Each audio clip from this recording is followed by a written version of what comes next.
PKL Pasar Mardika demo Pemprov Maluku terkait pengelolaan gedung pasar baru.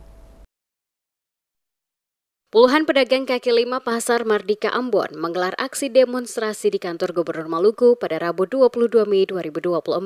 Aksi ini terkait dengan pengelolaan gedung Pasar Mardika baru yang dinilai tidak efektif. Dalam aksinya, PKL meminta dan mendesak pejabat Gubernur Maluku segera memberantas praktek pungli oleh oknum-oknum yang bebas berkeliaran di Pasar Mardika baru. PKL juga meminta pejabat Gubernur Maluku, Sadali, mengevaluasi kinerja Kepala Dinas Perindak Provinsi Maluku. Mereka meminta pejabat gubernur memberhentikan Kadis Perindak dari jabatannya karena dianggap tidak becus menangani persoalan di Pasar Mardika. Demonstran juga menuntut transparansi Pemprov terkait proses relokasi dan penataan pedagang kawasan Pasar Apung dan Arumbai agar tidak ada pedagang yang dirugikan.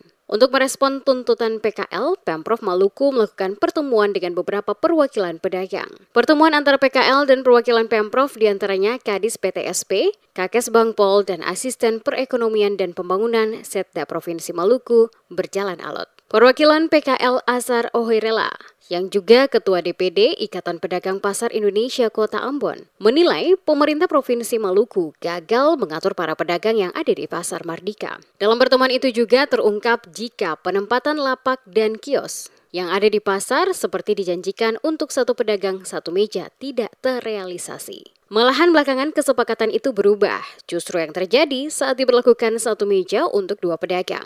Keberadaan pungli oleh oknum yang disebut PKL sebagai mafia sangat meresahkan para pedagang. Untuk itu mereka mendesak pejabat gubernur segera memberantas para oknum tersebut. Ibu Maimunah, salah satu pedagang sembako yang hadir, meminta agar Pemprov memprioritaskan pedagang yang aktif yang sudah bertahun-tahun berjualan di Pasar Mardika menempati gedung pasar yang baru. Sedangkan salah satu pedagang juga meminta agar Pemprov menunda penggusuran sebelum menyediakan tempat berjualan bagi para pedagang. Keluhan lainnya yakni tingginya pembayaran retribusi per bulan yang mencapai Rp600.000.